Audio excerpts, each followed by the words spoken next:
Well, Iowa lost 31-0 at Penn State. We got a lot to break down. As you can see, I don't have Sean Bach here, but I do have former Iowa beat writer for the Des Moines Register and my good friend Kennington Lloyd Smith, who now covers Alabama for The Athletic. Kenny, you and I have talked about doing a podcast together for I don't know how long. Yeah, basically since basically. So I'm happy we actually made it work. And what better way to make it work than after the thrilling game against Penn State, Iowa going up there to the whiteout. But I know you've kept up with Iowa. I've been impressed that you have, especially since, I don't know how many casual people right now want to watch Iowa football, given kind of where it's at right now. But before we dive into that, how's the transition been to Alabama? I know you've been crushing it on the beat, trying to get your reputation there and continue to spread your good work. But dude, let's talk a little bit of Alabama real quick. How are things going? Yeah, everything is cool here. It was definitely a crazy transition, and really only a few people know how much I was going through at that moment when I was still in Iowa at the Register, and then the Athletic came along, and I was entertaining. There was, other offers on the table as well to leave. So it was a lot, but Alabama's been cool. It's a lot different, obviously, than Iowa. Like, first of all, for people who don't understand or aren't as privy to what it's like for media to get access to players and coaches, Iowa media is unbelievable in terms of the amount of access that the media gets to the players. Like the fact that in Iowa, we can request players for availabilities. We can request true freshmen. Iowa usually accommodates our request that we get Kirk for about 30 minutes. Yeah, about 30, I'd say. Assistant coaches on Wednesday via Zoom. It's just unbelievable. Alabama's like the complete opposite of that. We get Saban twice a week for about 10ish minutes. We got 5 players across 2 days, and they're only up there for like 10 minutes at a time. It's at a podium, so there's no scrum. So as you see with Iowa, you have Xavier Wampa over here, might be 3 people, and then Cooper is over here. You might have 4 people, and Mason Richmond might have 5 people, but Alabama's, a player at the podium, everybody's sitting down. It's like very formal. So it's different, but it's been cool here. The fan base obviously is rabid. Being back south, close to understatement, right? Being back south, close to home has been cool as well. So been able to see my family a lot, been able to see my friends a lot down here, which has been nice. And it's kind of ironic that the running joke when I left for Bama was, "Oh, you're about to see explosive offense. You're about to see a whole lot of points and a whole lot of touchdowns." And through 4 weeks, Alabama's kind of gone through their own offensive controversy with, the quarterback situation, and the offensive line hasn't played up to par either. So Alabama's still trying to find their identity as well. So I guess it was a good time to jump on the beat, just because Alabama's not the road, they're not the dominant road grading 12-0. We can just pencil them into the national championship that we've been used to seeing from that program for a long time. There's a little bit more, I guess, like angst, controversy, whatever you want to call it.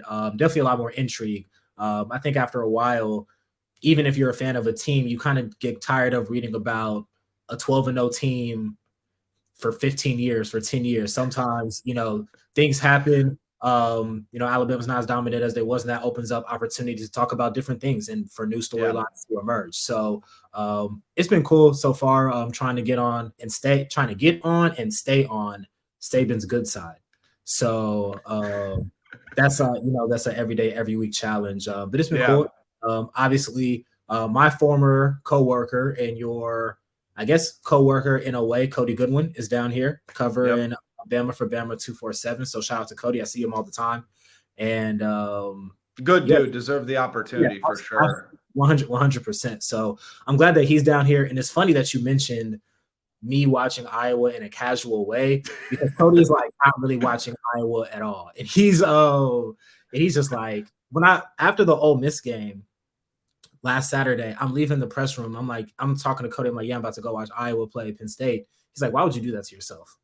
And it's like, I don't. I guess. Cody's been texting me on the Yeah. side about Iowa, and he goes, "What are you going to write about?" Like he's trying to give me different angles and stats and stuff. And it's so funny to me. Yeah. So Cody is not a. He's obviously not an Iowa hater, and he. We talk about Iowa and all that stuff. So he's keeping up with it, but he's just not like devoting himself to watching the games like I have. I think I've watched every single game this year. So whether I'm a good person or a good fan, or if I'm crazy,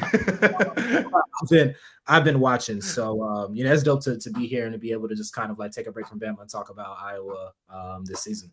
Well, it's nice for you to be out of the scope of things, but still in tune enough. So you have the perspective of covering the beat and being on the beat, but now you're just watching as a football fan, we'll call it. I'm an Iowa fan. I think you can. Yeah.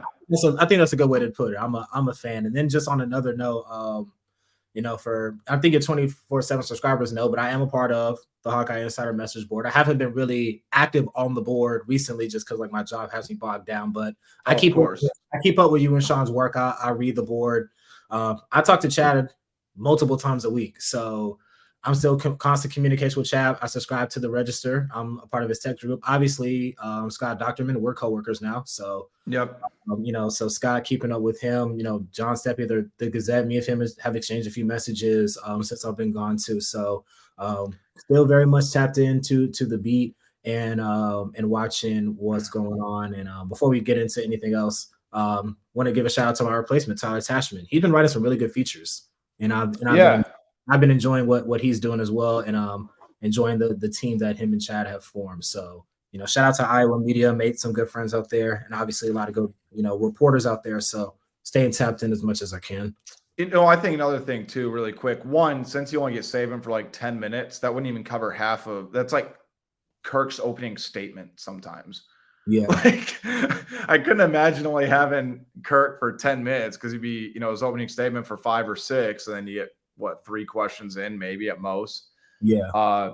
And the other part too, and I don't know if you've mentioned this, like you were not looking to leave Iowa. Like these were opportunities that just presented themselves to you. So like and again, I don't think people thought that you were looking to leave or actively seeking a way out. But I thought just from you and I being as close as we are, I thought I would at least put that on the record. Like you were never looking to leave Iowa. Yeah. It was just something that ended up happening. Yeah, for sure. I mean, for as much as I talked about the weather and, how culture driving. Yeah, just driving, how different it is, where I'm from to where I was living. I love my time out there. And I hoped that, the Iowa fans and the people there felt like I embraced living out there and I enjoyed being out there and I enjoyed what I did. I truly did. And like you said, I wasn't looking to leave, but when you have an opportunity to cover the premier program in the sport and to do it, for a publication like The Athletic and to be close to home, it was kind of a no-brainer. But it was hard to leave, obviously. So thank you for throwing that out there. That I wasn't exactly just like looking for any opportunity. It's not the meme of just the piece and just disappear like fate. Exactly. Well, I think we've delayed it long enough, Kenny. We got to talk about Iowa. Yeah. I have my thoughts. I know you've read my column over the weekend, which was, I think pretty scathing, and I made it pretty clear what my thoughts about it were. But there's a lot of ways we could go with this, so I'm just going to leave it to you. Give me the general thoughts about the offense and kind of the state that Iowa football is in, because I can confidently say there's nowhere else in the country, probably at any level, that has the same dynamics as what's going on in Iowa football right now. Yeah, I think this is probably pretty close to like a worst case scenario for what the expectations were for the offense and maybe what expectations were for certain newcomers and what's actually occurred. So you kind of looked at Iowa at the end of last year, and at least you or me were of the opinion that there was no choice but for Kirk and the staff to use the transfer portal. There was just no way that they couldn't, right? So yeah, they go and on the surface and on paper, pretty much upgraded every position. I mean, got a new quarterback, retooled the receiver room, added an all Big Ten level tight end. They got new pieces on the offensive line. The running back room, Didn't really need retooling because, you had Caleb Johnson and you had LeSean and Jazz, and then, Gavin left, but then they added 2 running backs in the high school ranks. So you felt good about that room. And there was just a lot of optimism about what the offense could be. I don't think anybody was expecting a top 25 offense, but I gave them an A in the portal rankings. I mean, Yeah. they did what they had to do, and then they added Nick Jackson, who now has over 400 career tackles. Yeah. So you looked at it on the surface. You said, okay, I don't know what the offense is going to look like, but there's a skeleton here for a competent unit. And after 4 weeks, it's like, okay, Cade, there have been highs and lows. People would argue almost no highs, all lows, if you just look at his raw statistics, right? Eric All's been solid, but there's, the fumble really hurt them against Penn State, but he's been a starter. There really hasn't been anything from the receivers. Seth Anderson's had some good moments, but he's not really like a consistent contributor. Caleb Brown has barely played. And then probably the most disappointing part is that the offensive line additions have not played. And then the offensive line, like the guys that they're not playing over, have not really improved either. So, they're averaging less yards. I don't know how many points they were averaging last year. They got to be close to the same amount of points per game. Maybe it's less. And at the end of the day, they are 3-1, but they beat 3 teams that pretty much everybody was expecting them to beat. And the offense didn't look, overwhelming in either of those games. And then you come into Penn State and you put up 76 total yards. And, at this point, it feels very much like it felt last year at the middle of the season, where it's just kind of like, okay, we're kind of grasping for straws here. Like, how can the offense get better? We're still talking about wide receiver usage. That was the thing last year. We're still talking about the offensive line. Some people are still talking about play calling to some regard.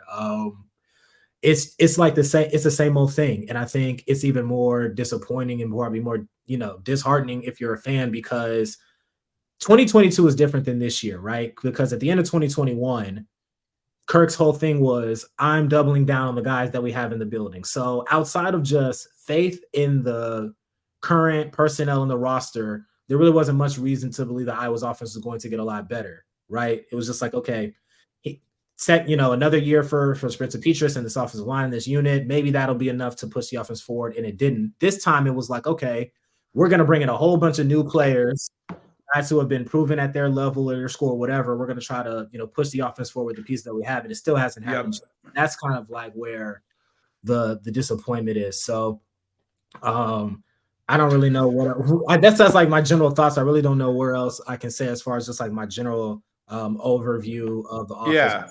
It just this feels worse than last year, because it was like help was on the way, but it hasn't materialized in that way, at least in the first 4 games. I still am if you look at a lot of the advanced analytics, and Cover 3 talked about today, Cover 3 podcast, Iowa's actually better in 8 of the primary 10 statistics they use for run success rate, pass success rate, etc. Mm-hmm. But it still sucks. Yeah. It's still the worst in Power 5. Like, let's dive into some of these rankings real quick. So of 133 FBS teams, Iowa, total offense, 131st. They were 130th last year. 131st in first downs, 121st in passing yards, 126th in pass plays of 10-plus yards, and 124th in fumbles. And then if you look into some of the more context, Iowa's the only Power 5 team averaging fewer than 300 yards a game, and they're only averaging 245.5. So it's a big drop-off from second worst in Power 5 to Iowa. Last among Power 5 teams, first downs and pass plays, 10-plus yards, and Iowa's 127 passing yards per game, which is 30 worse than last season. So I think Scott Dochterman wrote an article about this today or yesterday, and it was something that I've talked about on my podcast. I've talked about on my board. Some people on my board disagree with me.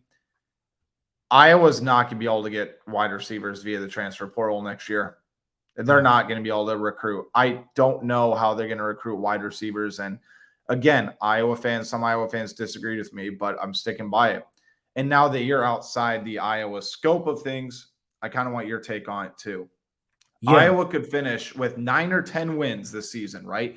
I still think they can win the Big Ten West, because I think the Big Ten West is the worst division in college football history. Maybe the ACC year where Virginia went, I think, 7-5, and end up winning their division. That's probably the only one that can rival it.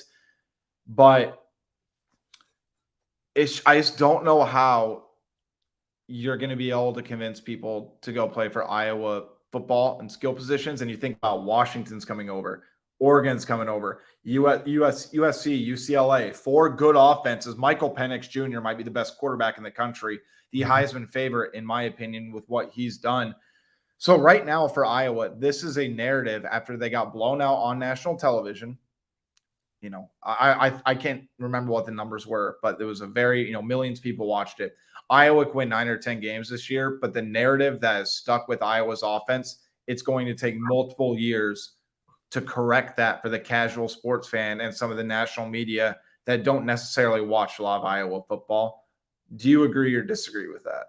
Yeah, I agree. I agree for sure. And I think it's to a point now where it's like, okay, even if Iowa were to jump from 130th to 80th, that would be a massive step forward. But in the eyes of casual watchers or people who aren't tapped into the nuances of Iowa, if you were to just look at raw stats and see a team that's ranked 80th out of 133, you would still say that team was not very good. Like, you'd just be like, oh, that offense sucks. Not knowing that they were been in the 130th, 120th, whatever for 3 years now, and then they jump 50 spots. That's a massive upgrade. And it's just not going to register that way to people who haven't been following year over year. So it is going to take multiple years of good offense. And then past that, I mean, probably putting some players into the league that are, contributing. That's, Iowa's thing with tight end U, and there are other schools that try to lay claim to that title, but at the end of the day, Iowa's got 4 legit starting tight ends in the NFL. So that's something that can't be debunked. So it's going to take, play on the field, but also, kind of getting to that next level and making a mark in the NFL. And I honestly feel for Coach Copeland. And I know his name has been one that's been talked about in terms of, if we want to replace coaches, it's like the 3 names that are always brought up is like Brian Ferentz, George Barnett, and then I would say Copeland is probably 3rd on that list. But you can't fire Abdul, you can't fire Liddell Betts. I think they've done a tremendous job. Yeah, I agree with that. And one thing I'll say about Copeland, and kind of in a way of defending him, he has shown an ability to get athletes to Iowa. Maybe not in a, he's not getting 10 4-star receivers every year, right? But Keegan Johnson and Arlen Bruce were 4-star prospects. I don't know what Brody Brecht was. He was a high 3-star. Yeah, but I think, him being a dual sport guy, he never stayed healthy enough for football season. Like, Brody is a guy that I think really could have contributed had he stayed healthy, especially this year. Yeah, but what I was trying to illustrate with Brody had Power 5 interest. Like, Keldon Copeland has won recruiting battles against Power 5 schools for high 3-star, 4-star guys, right? Amir Smith-Marset is in the league. I'm not sure Brandon Smith is still in the league on a practice squad, but he has brought. I think he's still on a practice squad. Yeah, and he went and convinced. Seth Anderson had Power 5 interest. One of them was from Georgia Tech, where he is from, right? He won a recruiting battle against an in-state school in the city where Seth Anderson is from. He NFL bloodlines too. Right. He convinced Caleb Brown, who left Ohio State and had Power 5 interest, to come to Iowa. So Keldon Copeland has shown an ability to get people to believe in him as a coach. On a macro level, he's hamstrung by, the scheme and the route tree or whatever the case may be. But, and if you want to talk about development, that might be another, conversation. But just in terms of talent acquisition, I feel like he's done a good job of bringing guys to the room. And I think, last year when he had the quote about, I tell guys what it is in terms of, if you're looking for stats and accolades and targets and touchdowns, whatever, this isn't the place for you, which is kind of like a brutal thing to hear, but you appreciate his honesty. And that is really truly what he's up against, right? He's not shying away from it. Other schools are using that against him, and he's not, lying to these kids and saying that that's not the case. But he's still able to get people to commit to him to come in. So, I understand, when you're coming to evaluate these coaches, and these are coaches who make a lot of money to develop kids and put a product on the field, there comes a time where there's going to have to be a truthful, hard evaluation. But I do want to kind of give him that, grace and that caveat that he has, shown an ability to get some guys. But I do agree with you at this point. Yeah. The transfer portal recruiting thing is going to be really hard to overcome, because here's another thing. And I know there were, fans that tweeted you some questions. Somebody asked about Seth Anderson, and Caleb Brown leaving. They already used their one-time transfer. So unless they plan on sitting out for another year, they're here at Iowa. So that's another thing that then when you're talking about recruiting portal guys, this isn't a situation where somebody could say, you know what, I'm going to take a flyer, 1 year chance on Iowa. If it doesn't work out, I'm just going to go right back into the portal. Like once you unless Kirk Ferentz retires, then I think they have 30 days from when that happens where they can enter the portal. Right. So that's another thing to consider when you're like, okay, the transfer portal recruiting is probably not going to be on the same level as a kid knows 99%. Like if I commit to Iowa, that's where I'm going to be for the duration of my career. So it's going to be really, really tough on, the high school front and obviously the transfer portal front, to kind of get some difference makers on the perimeter.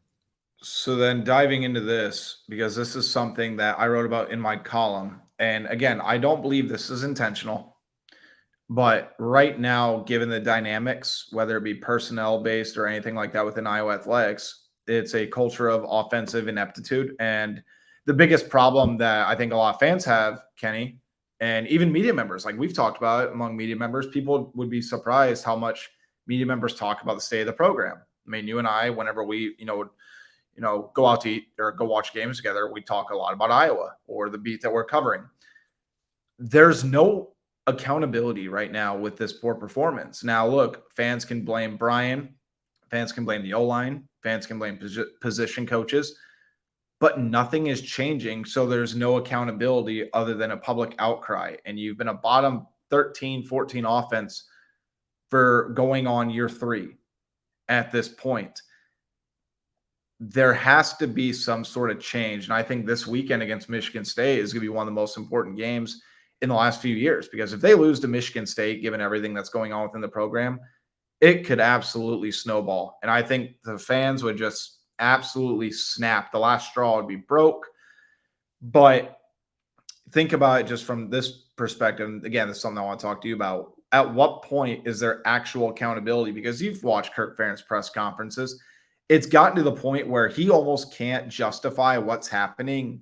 He simply says we have to get back to work to do better and look for ways to get involved. And the reality is that's not going to fly anymore, especially given the fact that this is Kirk Ferentz's last chance to win a Big Ten title. I really do believe that.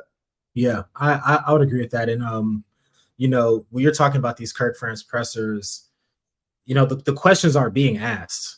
Right. Like if anybody who's listening to this podcast, the live, you can find Kirk Ferentz pressers on YouTube. If you just Google Kirk Ferentz on YouTube, type his name, you're going to find him. And I mean, you ask, how can wide receivers be motivated and be engaged when they're practicing every week and not getting but one target maybe in a game?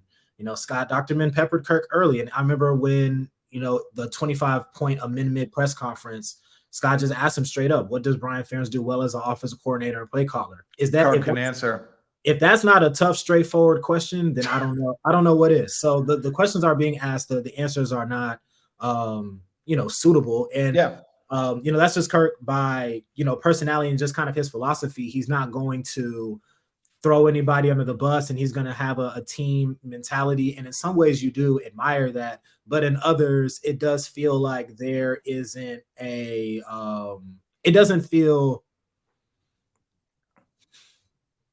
doesn't really feel like, I guess I don't want it to come out this way that I'm saying Kirk Ferentz isn't like authentic and he isn't genuine, because he is, but it's like, how can you ignore, or how can you not just say, offensively this isn't working, whatever the case may be, this is what we have to do to fix it. I think there was a question in terms of like, offensive line, right? There was an offensive line question yesterday in the presser, and Kirk was like, he kind of took a holistic approach, like, oh, well, we got to get better in every way. You have to get better in every way. So, Yeah. I understand he doesn't want to throw, these kids under the bus. They're working hard, they're practicing hard, they're doing everything they can. Doesn't want to throw his coaches under the bus. But it does lack of awareness. That's what I was trying to say. Not Yeah, sure. It's like it feels like there's a lack of awareness in terms of why the team is being held back so much. It is just because of the offense. So we'll go back to Chad Leistiko's question from post Penn State. This is one I've repeatedly used because I was trying to formulate a question, and Chad just asked Kirk flat out, what's the concern level with the offense? And Kirk gave a horrible answer.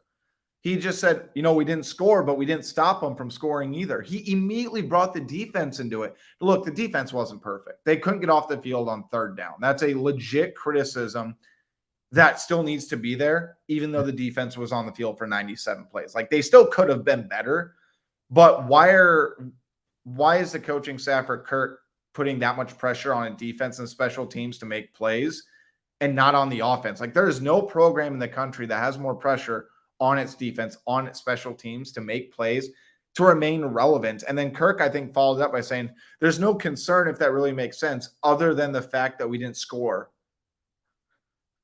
Which is like kind of how that's like the game. That's football now. That's how you win in any sport is to score. So that, that is a head scratching and a head shaking moment. But it is, I think, kind of what we're getting at is like Iowa wins and wants to play complementary football, right? And I think it's gotten to the point where like the term and how we view complementary football from an Iowa lens is so skewed to it's almost like we're going into these games like we just know the offense isn't going to do anything. It's going to have to be defensive special teams playing at an elite level, which complements the offense and brings it up. But if you look across the country, there are other teams that are playing complementary football at a way higher and more efficient level. I reference Georgia a lot, and obviously, Georgia's on a different level in terms of just like talent, program, whatever.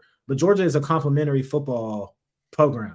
They're not a program they're not a quarterback reliant team. They're not a team that's, if star players are out, it's going to drastically affect what they do offensively, defensively, whatever. They play complementary football. You could argue that they probably perfected it at this point. So other teams are playing complementary football, but it's, everybody kind of pulling their own way. With Iowa, it's like, okay, 45, maybe 45, maybe higher percent of defense, however many for special teams, offense 10%. Like if the defense can get a turnover on the plus side of the field and the offense converts that into points, like that's like the offense doing their part. Yeah. So that's kind of like where I'm kind of at with like the philosophy of the complementary football, which I think is a winning style, obviously, but it's just so skewed to the offense not giving a lot and the defense and especially is having to do so much to where we're kind of seeing something that we talked about last year, and kind of just our one-off conversations where it's like, if Iowa's defense was 10% worse, what would it make a bowl game? Yeah. What would it look like if the defense was 20% worse? What would it look like? And the special teams I'll tell you. What would it look like? And we're kind of I think the Penn State game was kind of a reflection of they'd be Vanderbilt. Yeah. And I know, again, I think this is something else that I thought about too. And this does not discredit Iowa at all because they play who's on the schedule, but have the win totals against mediocre programs clouded the overall scope of where college football is heading when it comes to Iowa? Yeah, beating Illinois every year, beating Minnesota every year, beating Nebraska most years, and getting those wins. Has that just kept Iowa in a little bottle and in a little box without seeing where the greater scheme of it's going? And you mentioned it earlier, I think. There's such a widened gap now between Penn State, Ohio State, Michigan, and not in that order, but that versus everyone else in the Big Ten. Yeah. It's never been more divided, in my opinion. Yeah, that was something that and I remember this might have been after the Big Ten championship 2021, my first round to beat me and myself and Chad and Andrew Downs. We had a conversation about this on a podcast about is winning an enemy of progress, which sounds on the surface, it sounds crazy if you say that out loud. Like, is the fact that Iowa's winning at this rate stopping them from reaching another level? But the fact that the defense has been so good and special teams have been so good, it allows for Kirk to justify keeping things the way that they are, because at the end of the day, Iowa is still a very viable program. Like that's No question. That about winning 8 games every year since 2015 is a great statistic. There's only a few teams that have been able to do it, but at the same time, it is a potentially dangerous statistic because it allows for the program to keep things the way that they are, because they can say, we are winning to some degree at the same clip as the premier programs in the sport, right? Obviously, I was not going to the playoffs or anything like that, but they are winning at a consistent level that pretty much no other team in the country is winning at. And that is a testament, again, to the staff that Kirk has built. And I think the way that he's able to pay his assistants and the loyalty and everything, he should get credit for that. And that's a huge reason why I was successful, the continuity. But on the offensive side, it's allowed for them to just kind of settle for the offense being what it is, just because they know at the end of the day, they're still going to be a viable team. And it would be an even, he would have even more reason to stand on this leg if Cooper DeJean doesn't get hurt against Nebraska and Iowa beats them and goes to the Big Ten championship. We will be sitting here having the same conversation about a back-to-back West Division champion, right? It's like, it's such a nuanced and it's such a difficult conversation to wrap your mind around, because it's like, we're talking about legacy, and we're talking about Iowa's place in the Big Ten and nationally, and we're talking about, culture issues and all of these things, but who's winning more than Iowa? And they've won the divisions, back to back years, which is just crazy. But I think at the end of the day, we're talking about I think that we're seeing kind of like the bigger picture, and like, what could Iowa be with the same defense, the same special teams, and an adequate offense, especially in a 12-team playoff era. If Iowa had a top 50, if Iowa had a top 75 offense and the same level of defense and special teams, they will be regularly competing for a playoff spot in the 12-team era. That's how good they've been in the other two phases. And that's kind of where my thought is in terms of kind of where they are on the national landscape.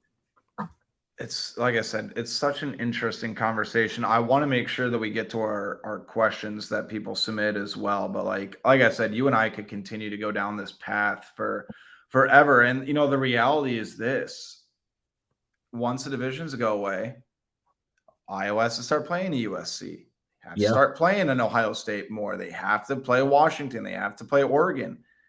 Like, there's so much riding on this season and what's going to happen for the future based off decisions that Kirk's going to make. And we'll get to a point about Brian in a second. And again, if people think that firing Brian fixes everything, it's not. No. It's probably, I don't even want to say a step in the right direction. Maybe it opens the door a little bit for some more change. But this is not all Brian's fault. And I understand he's the scapegoat, and there are some things that are 100% accurate about what he should or should not be blamed for. But the idea that, Iowa fires Brian, everything's going to be fixed is ludicrous, because there are so many different aspects wrong with it. And the people that say, it's not all Brian's fault, play calling. What about the O-line? What about this? What about that? Who's ultimately in charge of recruiting those guys and developing those guys? Yeah. And I think the offensive line, that's like, I feel like if we're talking about systematic failures, I mean, you have 3 proven offensive line minds in the build. Kirk, what Kirk did with, that's him under Hayden Fry as an offensive line coach. Brian Ferentz, when he was an offensive line coach, that was like peak O-line U at Iowa when they were winning Joe Moore awards and all that. And you have George Barnett. You have offensive line minds in the building. So that's kind of like, one of the more overly systematic, failures is like, you have all these guys, but the offensive line hasn't progressed. But on the point of the Big Ten, I just want to touch on this quickly. Yeah.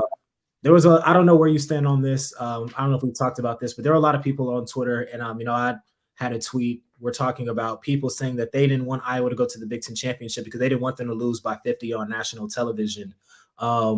There is never, in my opinion, and maybe when we get closer to it, maybe a player or coach might speak on this at some point later on down the road, but there is never a moment in sports where if you have the opportunity to play for a championship that you would turn that down. Absolutely. I think the idea is stupid. I think it's absolutely ridiculous. There is never a moment where it's like, we have an opportunity to win a championship in our division. We have an opportunity to win a division title and play for a championship, to play for a Rose Bowl bid, or to play for these. There is never opportunity. There's never a moment where it's like, you know what, it wouldn't be worth it because I'd rather be irrelevant. Right. I mean, come on now. That's such a loser's mentality. It's right. a loser's mentality. That's ridiculous. And then again, what you just talked about, if it doesn't happen this year, when is it going to happen? Because the last two times I was played for a Big Ten championship, it has taken something historic for it to happen. The 2021 year was the record-breaking interceptions and the crazy turnover margin. And there was that point where every time the defense turned it over, Iowa turned it into points. Like that was a crazy year. Then the time before that was a 12-0 team in 2015. So it's going to take something either historic or once in a generation, once in a lifetime. You're going to need a Heisman quarterback. It's going to take something unbelievable for Iowa to get past one of USC, Penn State, Michigan, Ohio State, Washington, if they keep this up, Oregon. I mean, and we're not even talking about if Luke Fickell takes Wisconsin. And I expect him to. Right. Because he's an elite coach. If he takes them to a certain point, if Matt Rule, if he turns Nebraska, if Michigan State hires Lance Leipold or something, like, they hire a great coach and they take a step forward, Chip Kelly, it's gonna be so hard to get to that top two spot that as a fan, you have to want Iowa to win this division and play for a Big Ten championship, just because the opportunities moving down the road, at least on the surface, are going to seem nearly impossible. Nope, I'm with you 100%. And for last quick point I want to make before we get to the questions, the sign of a Hall of Fame coach is adapting and making adjustments. Nick Saban, all even related to Alabama. Yeah. 5 years ago, Nick Saban faced a crossroads. He changed the offense based on his personnel. Iowa cannot continue to live in this bubble where they commit to a broken scheme in modern football. It just is. It's a broken scheme in modern football. You can still take elements of it. You have to cater the offense toward your personnel. Iowa cannot just recruit dudes that they think will fit their scheme, because if they don't pan out, you're going to get the exact product that you're seeing on the field right now on offense. It doesn't matter how good some of the players are. So Kirk has to adjust. Yeah, no question about it. You made a great point with Nick Saban. Kirby Smart changed his offense after 2019 when they got Todd Monken, and they completely changed how they played on offense. And it's happening in other places, not just Dabo Swinney at Clemson is facing a huge crossroads at this very moment with no question the transfer portal and NIL and those things. So it's happening everywhere. It's how are you going to respond to that? I think Kirk took strides in the right direction with embracing the transfer portal, right? Because if he didn't do that, where would Iowa be if they didn't have the offensive pieces that they did bring into the portal? We did take a step in the right direction, but now we're just kind of, keep taking those, steps forward to turning it around.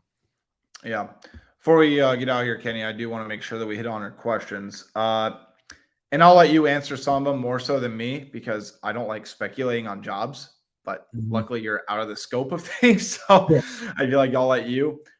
Somebody asked if it's the likelihood of this being Brian's last year at Iowa, and I will answer this one, but I'll get you started first.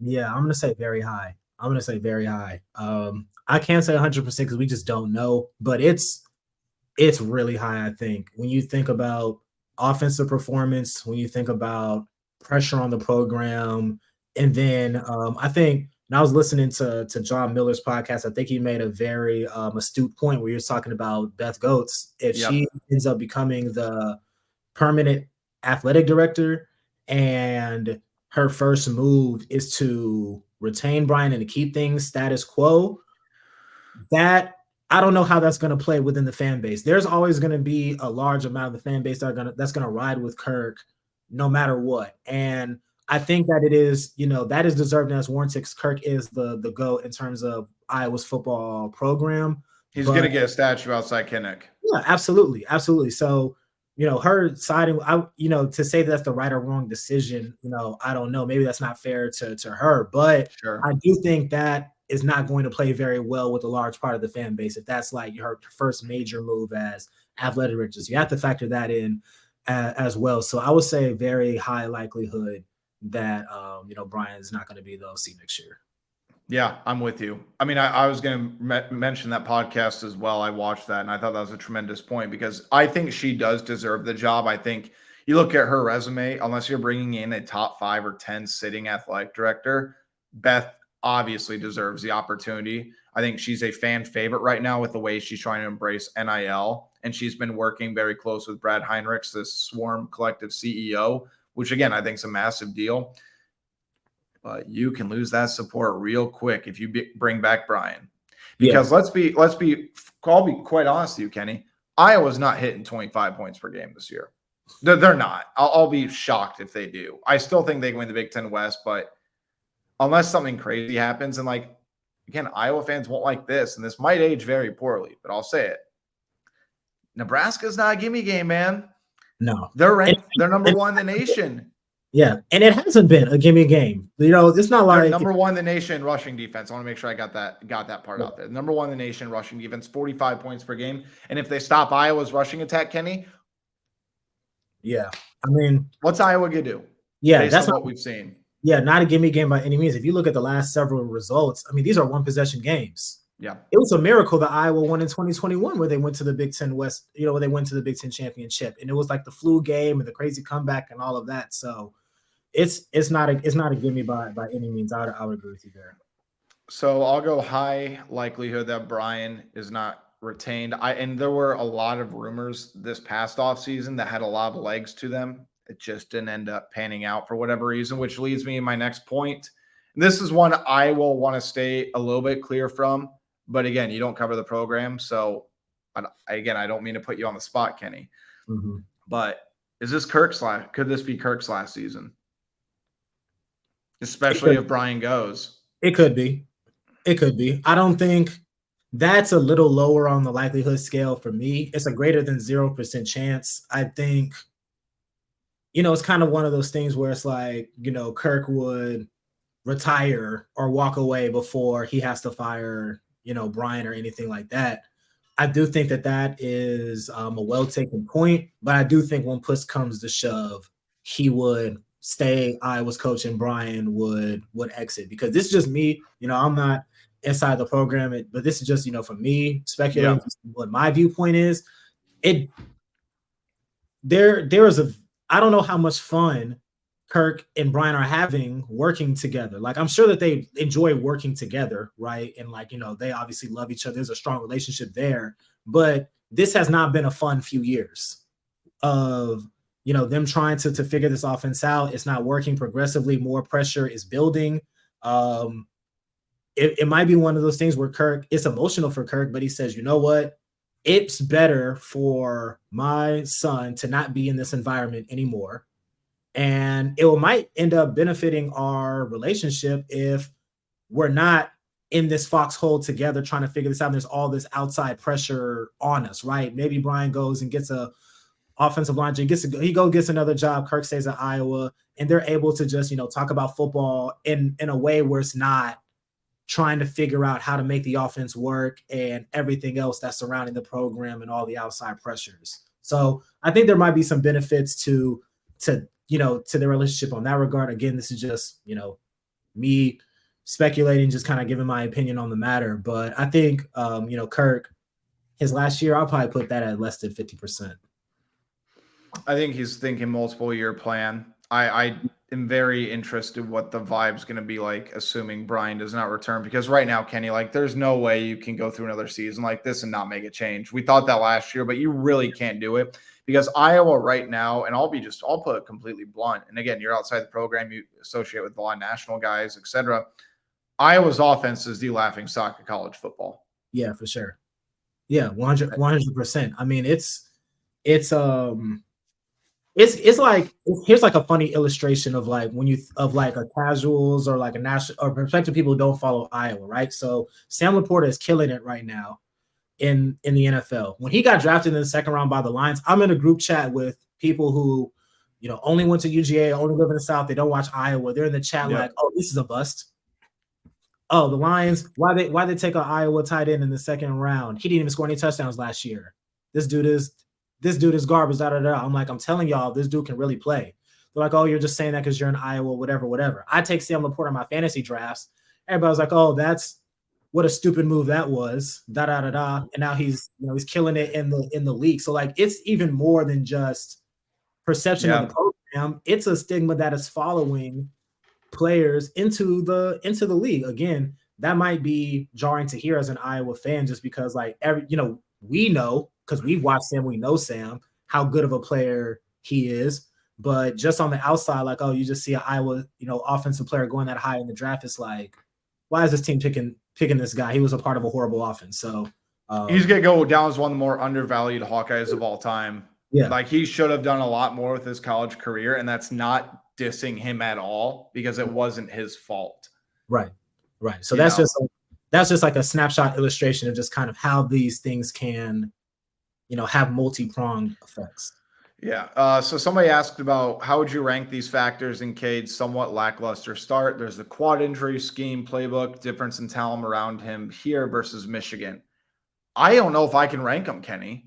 Yeah. I think they're all contributing factors. I think the quad injury is certainly, I'll put the quad injury last. I think it's the playbook. I think it's the scheme. And I think there was a lot of talent in Michigan, especially on the offensive line. And that's not dismissing what Cade can bring to the table. But I think the injury last season and him not playing last season is impacting him far more than like the quad injury. The quad injury certainly didn't help. Missing fall camp 2 weeks did not help. But again, like I've tweeted at people. I'm sure you've seen my tweets. So like if you're simply blaming Cade, I don't know what to tell you. It's not his fault. Yeah, and now he's a problem. He's a problem, but it's not simply Cade. Yeah. I think all of those things kind of work hand in hand, because when you're talking about like like you said, the quad injury is secondary to the main injury that kept him sidelined until fall camp. Like it wasn't.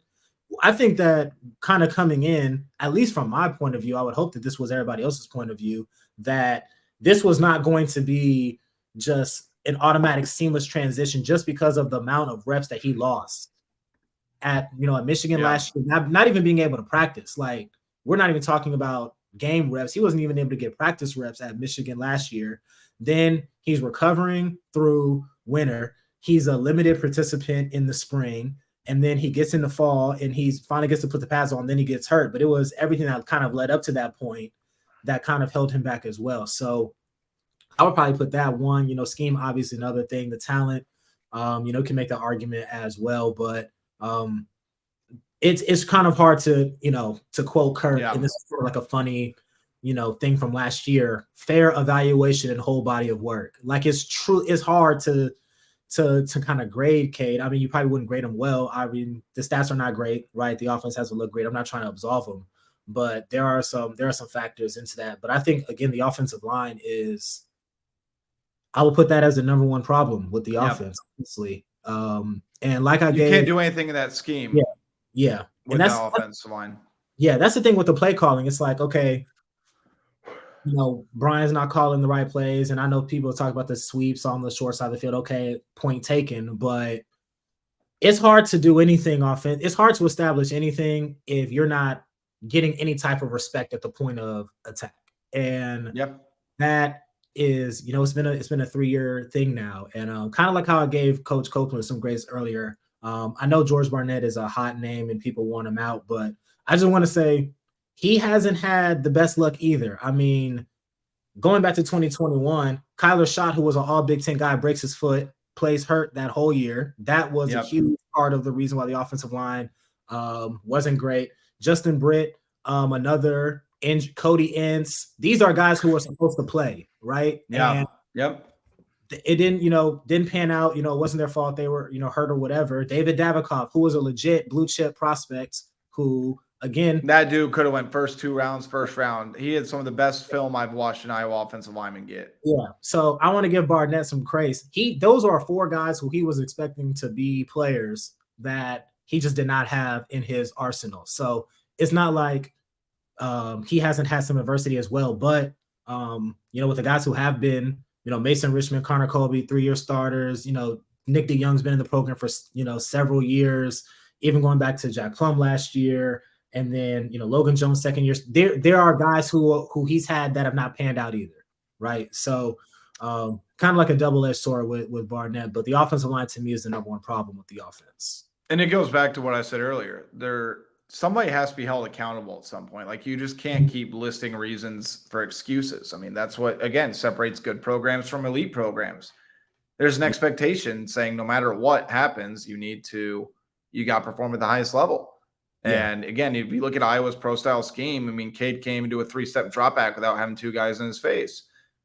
And I think that's a big problem. Again, Cade's missed some throws. Don't get it twisted. 100%. Yeah. We are not absolving anyone. Everyone involved with Iowa's offense shares some blame. Everybody can get the smoke, dude. Yeah, absolutely. Now, if we're like, okay, this person gets this percentage of the blame, whatever, that's a whole nother conversation. But everybody is sharing this pie, right? Everybody's getting a piece.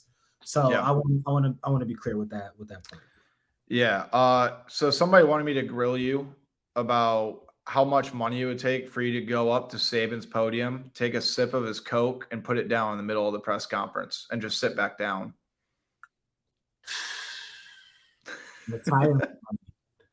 Retirement. Like, yeah, it would take that much money. Like, okay, I'm not working again after that. And it's Saban is so intimidating, even from like a media like a writer perspective, even though he's only I'm not even trying to like talk crap to him. He's only 5'6". Yeah, he's not a tall guy, but he has an aura about him. And it's like when you first walk up on him, it's like you can feel it. You can feel an energy between you and him. So he is an intimidating figure in that regard. I remember my first press conference. In my mind, I'm like, when I get the microphone, my hand is going to be like this. Like, I'm going to be trying to get a question out, and he's just going to be looking at me crazy because my hand is shaking. So luckily that didn't happen. And I've been able to ask all of my questions without stuttering or anything like that. Because again, when you have a figure like that and you're stuttering, it's like, okay, am I making him mad by not spitting this question out or whatever? Yeah. But he's been cool. He hasn't really blown up at all this year, honestly. I mean, he's had a little bit surprising. He's had a few sarcastic remarks, but he hasn't had like a slam the podium, famous Saban rant or anything like that. But do that to him, I would need money where, like, if I did that, I would walk away from the athletic and journalism and be able to live for the rest of my life. I was gonna say you'll just go to like Cabo or something for a month at a time. Right, exactly. I mean, I feel you on that too, because I remember the first time I asked Kirk a question. I mean, because that was my first real, journalism job post college, and I didn't ask, Scott Frost, I didn't ask Mike Riley a lot of questions, but I'm like, the first time I ask a question, am I gonna be, nervous as heck? And once you kind of get into the mode and you just kind of understand your role and everything, I think it gets a lot easier. It has for me, at least.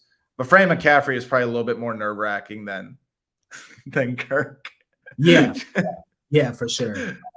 All right, so a couple more quick ones. Kenny, have you been to? Somebody asked if you've had Archibald's yet. Very amazing. What is this? Is that like a steakhouse down there? Barbecue place. So down south, obviously big barbecue region. Dreamland is like the main barbecue brand or whatever in Alabama. I think Chad, when he came down for when y'all came down for the tournament. Yeah. Chad went to Dreamland in Birmingham, and he said it was really good. So that's like a main brand, but Archibald's is like another notable barbecue brand. Very, very, very, very good.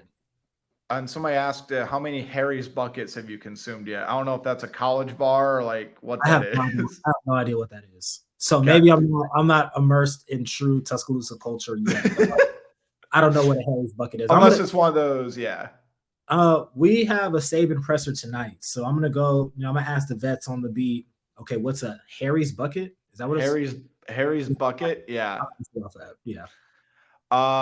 And then there was one more quick one I wanted to ask you about that. A couple of people are promoting your coverage and how well you did at Iowa, and they appreciate that. Oh yeah. So what's the feeling on Saban on the beat? Is he gonna try to get Alabama back up to the top before he retires, or do you think like this is kind of, I don't want to say it for him, but there's speculation every year at this point. It's the same thing with Kirk, right? Yeah, well, 100%. I think it's interesting because every time Saban's been asked about his age or where he's standing in the program, he's like, I feel great. I feel great health wise. I feel like I'm in my 30s and all this other stuff. And he's still, very active. I remember we got a chance to have an open practice for fall camp, and Nick Saban is doing the ab workouts with his team. He's still working on it. So like he's very much still in it. And I think, Alabama's not what they've been, but that just means that we're not just writing them in as a 12-0 team, right? Like they're still very much viable SEC national championship contenders. And if they round out and find an identity this year, that could still very much be the case. So, the talent is there, the infrastructure is there. So I don't think that, there's going to be a Nick Saban retirement at the end of this year, but obviously, he's on the back nine of his career. So, personally, I think if I were to, if I stay in this role for say 5 years, I think at the end of 5 years, I would have covered a Saban retirement, but I don't think it's going to be like this year. If that makes sense. So I did the favor, my journalistic duty. I've investigated what Harry's bucket is. Okay. Would you like to hear what it is? So this is from TuscaloosaNews.com. It's a drink with a flavor and a finish as unique as the bar that serves it. Harry's Crazy Bucket, served exclusively at Harry's Bar on Hargrove Road. I don't know if that's College Row. I don't know if you know where that's at down there. Has earned its place in lore of the University of Alabama college life. It begins with the foundation of liquor, including 2 kinds of bourbon, vodka, gin, rum, and scotch. And it's topped with 2 beers, Sprite, Coke, Grenadine, orange, and cranberry juice. That is insane. That's what color is that drink? I'm about to look up a photo. That's like a Long Island on steroids. That's crazy. And me, Long Island, I like those. So that's you said scotch. I was like, oh my God. Oh, 2 kinds of bourbon and scotch. Oh, dude, I wish I could put this up on screen right now. Yeah. They literally serve it in like a tin bucket, and it looks like they spray painted Harry's bucket on it. Yeah. And it's like a light red. It almost looks like a lighter grenadine. That's crazy. That sounds insane. Kenny, I don't even know if I would like that. Yeah, I was about to say that sounds like closer up your alley than mine. Sorry, I'm about to say I don't know what you're looking at on the if you can see me, but like I'm on my the New York Times, the Athletic, they were gracious enough to give me a MacBook, but it requires regular updates. So like I've just been like deferring my updates, but now they have like this screen that I can't exit out of. That's like you're gonna update this right now. So I don't know if you can. I can obviously still hear you, and you can hear me, but I don't know if you can see me. So I got you still for now. So if my picture, that's why. What an ending, Kenny. Right. This was a lot of fun. We went longer than I thought we were gonna go, but I'm happy we finally made it work. And honestly, if things go down this path, I might have to get you back because this was a ton of fun. I know people appreciate you understanding Iowa culture, but now being far enough removed to actually give a national perspective as well. So I appreciate you, man. Yeah, no, I appreciate you having me on. Like I said, when I left, and I still feel like this now, there is a lot of love in Iowa that I felt from the people out there, from the fans to the media to, even the coaches in administration, and the love is reciprocated on my end as well. So I'm going to continue watching. I'm going to continue supporting. My parents are still watching Iowa, so we are Iowa fans. So we are. God bless Mr. and Mrs. Smith. Yeah, Phenomenal people. yeah, appreciate it. They ask about you regularly and all that as well in chat too. So, but we're Iowa fans, so we're here in this with y'all. So hopefully Iowa turns things around, and I understand it. As well that the fans aren't having fun, the players and the coaches aren't having much fun about now. It's not fun for the media either to continue to kind of cover this thing and try to find fresh angles and new perspectives and to make it engaging for the fans. So, I hope Iowa turns it around and, y'all, have a more exciting things to write about. And hey, you never know. If Iowa turns it around, let's say Iowa turns around and maybe Alabama doesn't have as great of a season, maybe Iowa and Bama end up in like the Citrus Bowl against each other or something like that. See, I would love that. Alabama fans that hate it. Yeah. But hey, everybody be sure to follow Kenny on Twitter at Skinny Kenny, Alabama beat writer for The Athletic, formerly of Des Moines Register, my good friend and colleague. So Kenny, we'll do this again, but I appreciate you. Yeah, appreciate you.